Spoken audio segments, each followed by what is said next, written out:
Oi pessoal, como eu disse para vocês que ia fazer o vídeo para servir de auxílio para que vocês estudassem tanto para avaliação quanto para as atividades, tá aqui, tá bem? Vocês podem simplesmente acompanhar utilizando o vídeo ou acompanhar utilizando a apostila de vocês, tá certo? Desculpa, pois bem. Primeira coisa que a gente vai ver, choque cultural. Choque cultural, pessoal, de uma maneira bem resumida, ele vai acontecer basicamente, tá certo? Quando você entra em contato, deixa eu selecionar aqui para vocês verem. O choque cultural, ele vai existir quando você entra em contato com padrões culturais diferentes, ou seja, quando você entra em contato com culturas diferentes. Como aquilo é diferente para você, isso te causa estranheza. É isso que os especialistas chamam de choque cultural, tá bem? Novamente, choque cultural ele vai ocorrer quando você entra em contato com culturas diferentes da sua, gerando estranhamento. Só que o problema, pessoal, não é esse estranhamento, ok? Quando você entra em contato com uma cultura diferente, ou seja, o choque cultural. A questão é o que você faz com isso, porque você pode fazer duas coisas. A primeira é você olhar a cultura do outro pelo olho do outro. A outra coisa é você analisar essa cultura diferente pelo seu próprio olhar. Repetindo, você pode olhar através do olhar do outro ou do seu próprio olhar. Qual é a diferença com isso? Quando você olha para outra cultura através do olhar do outro, você não vai estranhar tanto essa cultura, vocês estão entendendo? Vou dar um exemplo. Se você olha para a cultura chinesa através dos olhos de um chinês, isso não vai te causar estranheza. Se você olha para a cultura coreana através dos olhos de um coreano, isso não vai te causar estranheza. Eu sei que isso pode parecer estranho, mas o que é que eu quero dizer com isso? Quando eu falo olhar para a cultura do outro através do olhar do outro. É você encarar, tá certo? Que existem culturas diferentes e que a sua cultura não é a única e nem menos a certa, tá bem? Por que eu estou dizendo isso também? Quando você olha para a cultura do outro sempre através dos seus próprios padrões, ou seja, quando você olha para a cultura americana através dos padrões brasileiros, quando você olha para a cultura estrangeira através dos nossos padrões aqui do Brasil, é óbvio que isso vai causar problema, porque não é a mesma coisa. E isso às vezes pode gerar preconceito, tá bem? E esse é um dos maiores problemas. Repetindo, o problema não é você ter estranhamento com relação à cultura diferente. O problema é você agir de uma forma preconceituosa. Isso é um problema.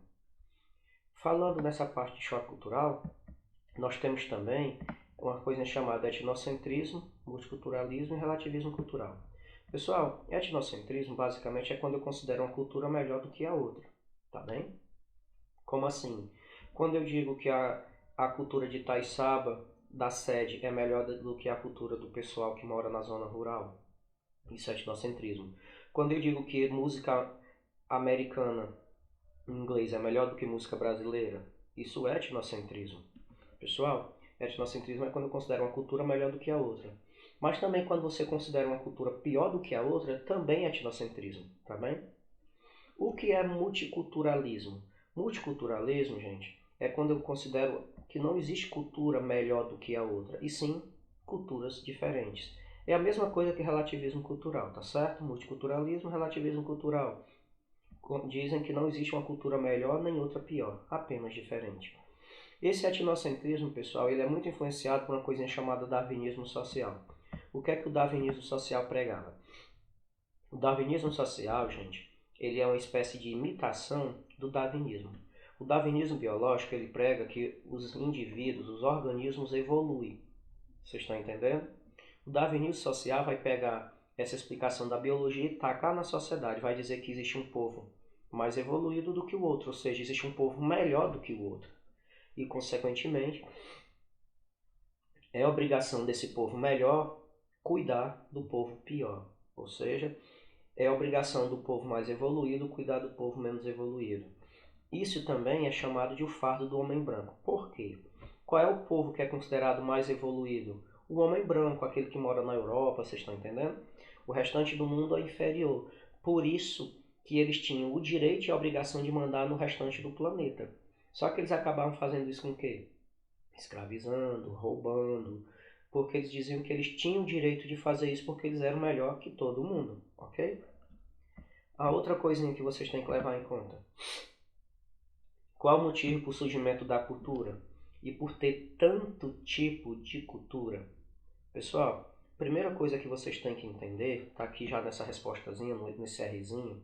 Vocês podem olhar aqui nessa apostila, pessoal, tem as perguntas e tem o Rzinho da resposta, ok?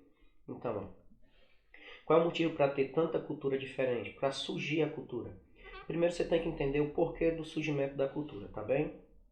A primeira coisa que vocês têm que guardar é o seguinte, que o ser humano, ele é o único animal capaz de criar cultura, ok? Repetindo, o ser humano ele é o único animal capaz de criar cultura. Agora, por que ele é o único animal capaz de fazer isso? Porque ele é o único animal capaz de modificar a natureza de forma consciente.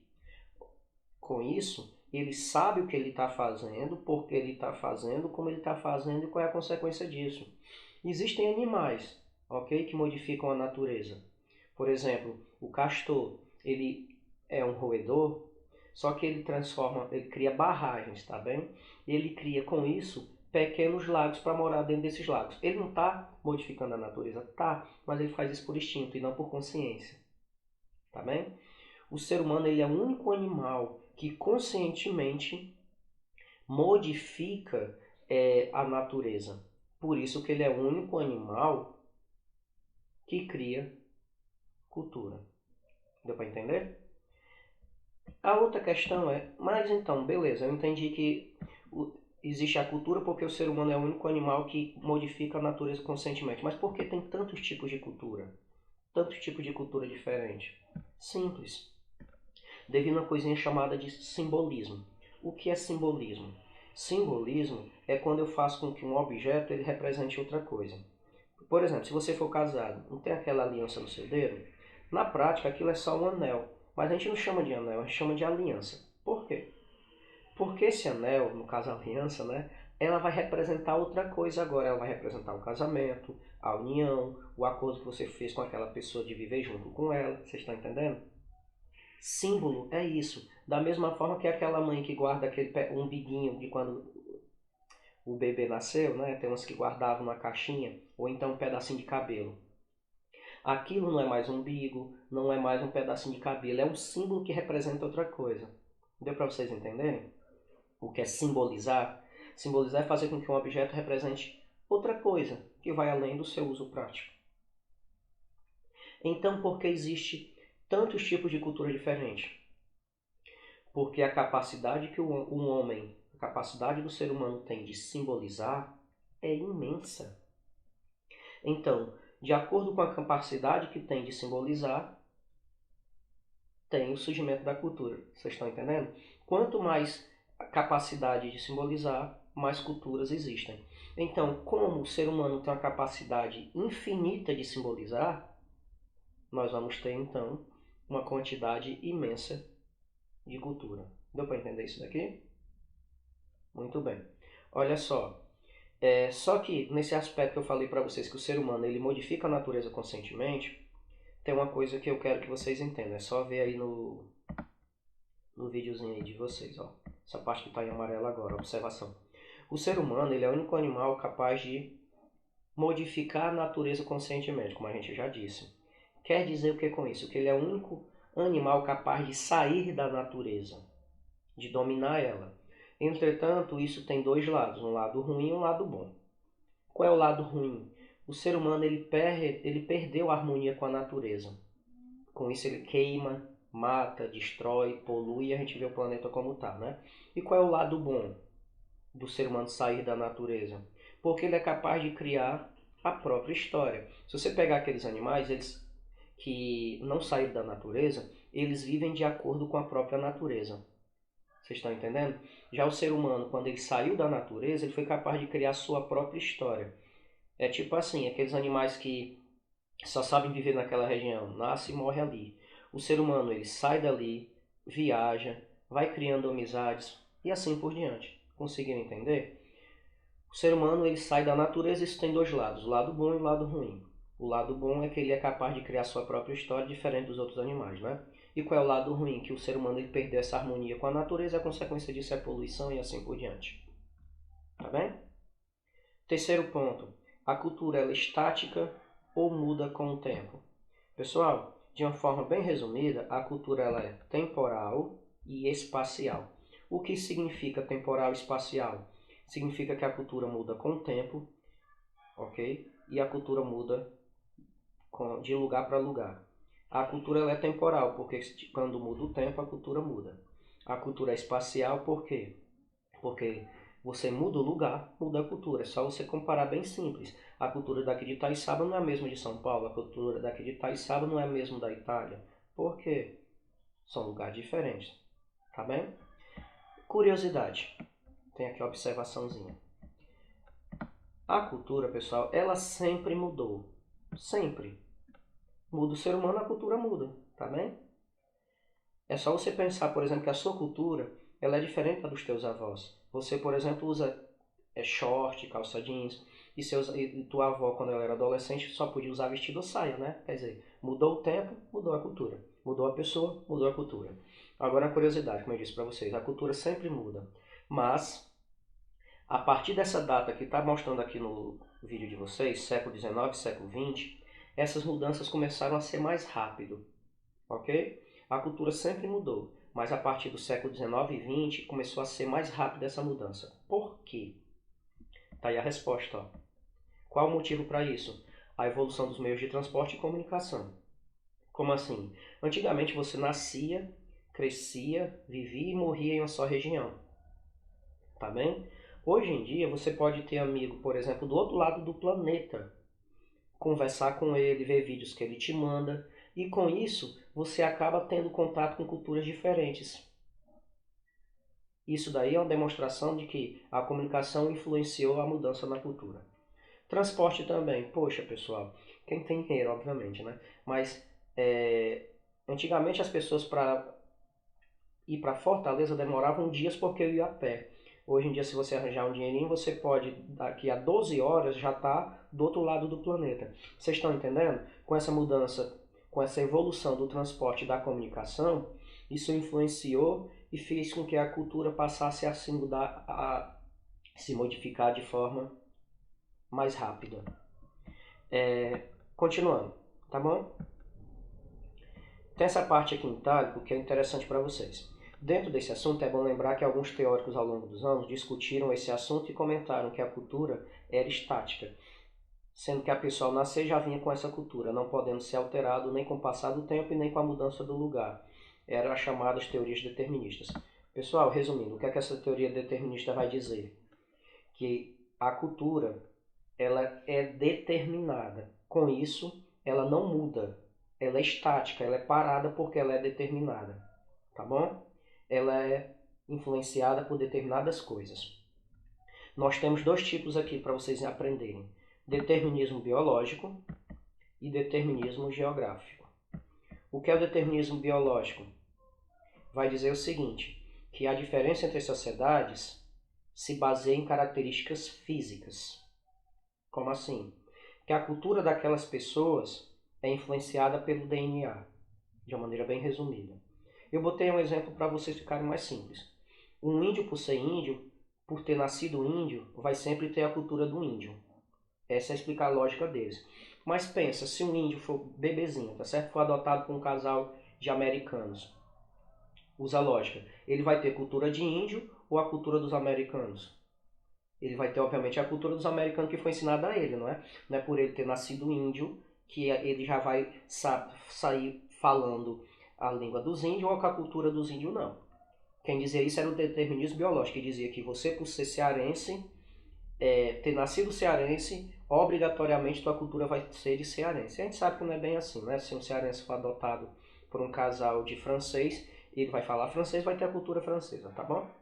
O que é o determinismo geográfico? Ele vai dizer o seguinte, que as características de uma região influenciam a cultura. Como assim? Por exemplo, se você mora em uma região muito quente, regiões muito quentes, as pessoas não gostam de trabalhar. Exemplo, alguém já escutou aquelas piadas que diz que baiano não gosta de trabalhar, é preguiçoso? É um exemplo de determinismo geográfico, que diz o seguinte, que pessoas de região quente não gostam de trabalhar. Então se especializam em quê? Em arte e música, porque é um trabalho que não exige esforço físico, né? Vocês estão entendendo aqui? Esses deterministas, eles dizem que a cultura é parada, ela não muda. E essa cultura ela é influenciada pela região onde você nasce e pelo teu DNA. Bem simples isso. Cultura, moral, ética e sociedade. Agora a gente vai falar de umas coisinhas aqui que são importantes para vocês entenderem a vida de vocês dentro da sociedade, tá bem? Vou tentar resumir mas de uma maneira bem simples. Ideologia como visão de mundo. Pessoal, o que é ideologia? Eu vou falar de uma maneira bem resumida. Ideologia é tudo aquilo que você acredita como sendo verdade. Tá bem? Bem simples isso. Se você acredita que você tem que ser honesto sempre, não importa o que aconteça, você tem que ser honesto, isso é sua ideologia. Se você acredita de verdade, por exemplo, tá, que uma mocinha tem que casar virgem, isso é sua ideologia. Se você acredita que as pessoas boas vão para o céu e as más vão para o inferno, isso é ideologia. Vocês estão entendendo? Ideologia, pessoal, é tudo aquilo que você acredita como sendo verdade. Tá bem? Uma curiosidade. Apesar de passar aí na televisão gente dizendo que é contra ideologia. Gente, só existe uma forma do ser humano viver sem ideologia. É quando ele morre. Tá bem? Aprendam isso. Conseguiram entender isso? Ideologia é aquilo que você acredita como sendo verdade. Todo ser humano tem ideologia. O ser humano só deixa de ter ideologia quando ele morre. Porque todo ser humano acredita em alguma coisa, então ele tem ideologia, tá bom? Outra coisa que a gente tem que estudar também é valor. O que é valor? Se eu perguntar para você valor, já vai me dizer o preço de uma coisa, não é? Mas basicamente não é necessariamente isso. Algo ou alguém tem valor quando ele é afetivo. E as pessoas acham que afetivo é uma pessoa que você gosta. Afetivo é quando alguma coisa te afeta. Por exemplo, se você vê um filhotinho, aquela coisa bem fofa que dá vontade de você dar um aperto, de tão fofo que é, aquele cachorrinho é afetivo, porque está te afetando positivamente. Se você vê eu vou fazer uma comparação bem besta. Se você vê um cocô no chão ali e sente nojo, ou então alguém vomitando e sente nojo, aquilo é afetivo, porque está te afetando de uma forma negativa. Vocês estão entendendo? Afetivo é uma coisa que te afeta, seja positivo ou seja negativo, não importa. E então, nesse aspecto, o que é valor? Valor é quando algo ou alguém é afetivo. Deu para entender? Se passa uma moto e você acha bonito, aquilo tem valor. Se você viu um desastre e você ficou triste com aquilo, aquilo tem valor. Deu para entender isso aqui, correto? Continuando.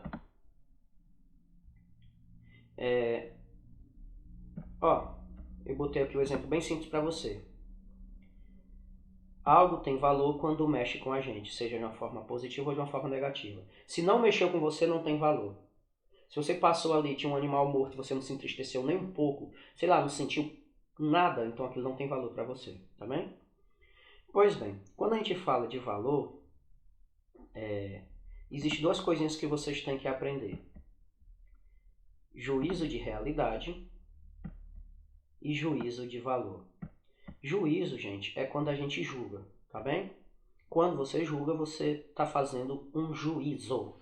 Pois bem, juízo de realidade é quando você analisa uma coisa que de fato existe. Por exemplo, quando você diz que essa caneta é vermelha, ela não é vermelha? Pronto, é um juízo de realidade. Quando você diz que o carro passou muito rápido por você, é um juízo de realidade, porque ele passou rápido.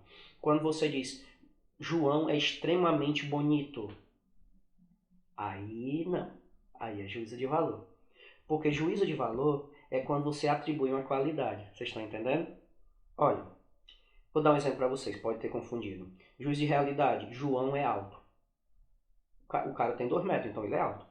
Agora se você diz, João é feio, aí já não é juízo de realidade, é juízo de valor. Deu para entender? Juízo de realidade é quando você analisa uma coisa que acabou. Juízo de valor é quando você analisa uma qualidade. Por exemplo, quando você diz que Maria é linda. Ou então quando você diz João é forte. Deu para entender? Juízo de realidade é quando você analisa uma coisa de fato. Juízo de valor é quando você atribui uma qualidade. Ok? Seguinte, uma coisa que vocês têm que aprender, tem essa observação aí. Ó. Quando a gente nasce, a gente herda esses valores. Esses valores, ok? Aquilo que a gente aquilo que vai impactar ou não impactar e assim por diante. A gente herda esses valores através do quê? De nossa relação com a sociedade. Os nossos pais nos ensinam os valores da sociedade. Eu acho que alguém já escutou isso aqui, vocês também. O que o homem pode, o que a mulher não pode e assim por diante. Aí vem a curiosidade. Logo no início, a gente herda esses valores. Mas com o passar do tempo, quando a gente adquire consciência, a gente vai escolher se segue ou não esses valores. Se eu perguntar numa questão, na avaliação, qual é a nossa relação com os valores? Você vai dizer, no início, nós simplesmente herdamos. Mas quando a gente cresce e adquire consciência, a gente decide se segue ou não. Mas aí vem um detalhe, vocês sabem, né? Quando a gente segue ou não segue um valor, a gente vai ser julgado. Porque na verdade a gente está sempre sendo julgado quando a gente vive em sociedade, não é verdade? Se você faz uma coisa boa, você é julgado. Se você faz uma coisa ruim, você é julgado. Isso é fato, tá bem? Estamos pertinho de terminar para não ficar um vídeo longo. Uma das pessoas que mais estudou essa questão de valor foi um homem chamado Émile Durkheim. É um homem, viu? Émile Durkheim. Ele vai criar a teoria chamada fato social, que é muito bom que vocês aprendam. O que é fato social? Tá aqui, ó. Mas o que é isso?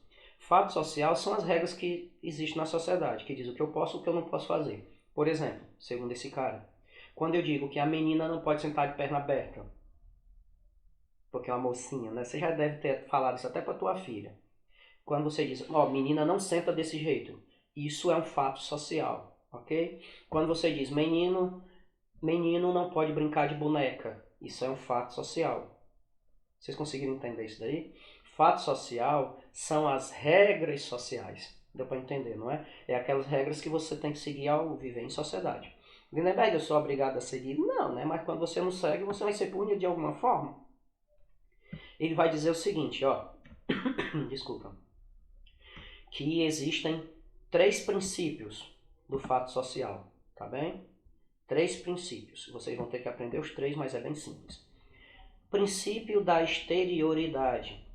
O que esse princípio diz? As regras existem sem você querer ou não. Acabou, as regras já estão ali. Você nasceu, as regras já existiam. Sem você concordar ou não com elas, elas existem. Ok? Princípio da exterioridade. Princípio da coercitividade. Você é obrigado a seguir essas regras. Porque se você não seguir, você vai ser punido. Princípio da generalidade. Todas as pessoas estão sujeitas às regras. Deu para entender? Fato social são as regras que existem dentro da sociedade. Segundo Émile Durkheim, esse cara, existem 3 princípios. Da exterioridade, ou seja, as regras existem sem você querer ou não. Princípio da coercitividade, você é obrigado a seguir as regras. E princípio da generalidade, as regras existem para todo mundo, tá bem? Outra pessoa também, nesse aspecto que você tem que levar em conta, é um carinha chamado Max Weber, tá certo? Ele vai criar a mesma coisa, ele vai analisar essa questão da relação entre as pessoas, enquanto Émile Durkheim vai chamar de fato social, Max Weber vai chamar de ação social, ok? Olha só, o que é ação social para Max Weber? É quando as pessoas tomam decisões conforme sua história e cultura, tá bem? Por exemplo, é quando você, o que é uma ação social? Você, por exemplo, decide, vai fazer uma viagem com sua família e você tem 2 roteiros, ou praia ou serra. Aí você diz, não, bora pra serra, Desde que eu me casei, eu sempre sonhei em passar minha lua de mel na serra e blá blá blá. Aí você vai para a serra. Isso é uma ação social, vocês estão entendendo? A ação social é quando as pessoas tomam decisões conforme sua história e cultura. Por que eu estou dizendo isso?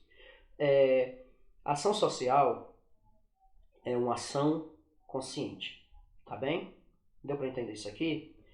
Se você agiu de uma maneira automática, não é uma ação social. Alguém aqui já imaginou, por exemplo, já passou por isso? Você vai fazer uma compra, sei lá, muda o pensamento, quando você percebe já está lá naquele lugar, você foi automático para lá, ou de bicicleta ou de moto.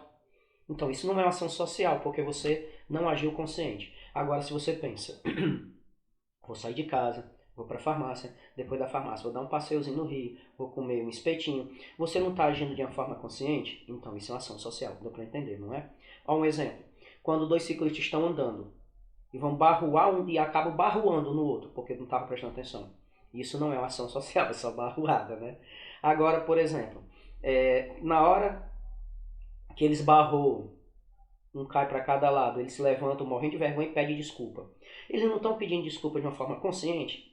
Então, isso é uma ação social. Deu para entender? A ação social é quando você age, é quando você toma uma decisão de uma forma consciente, ok?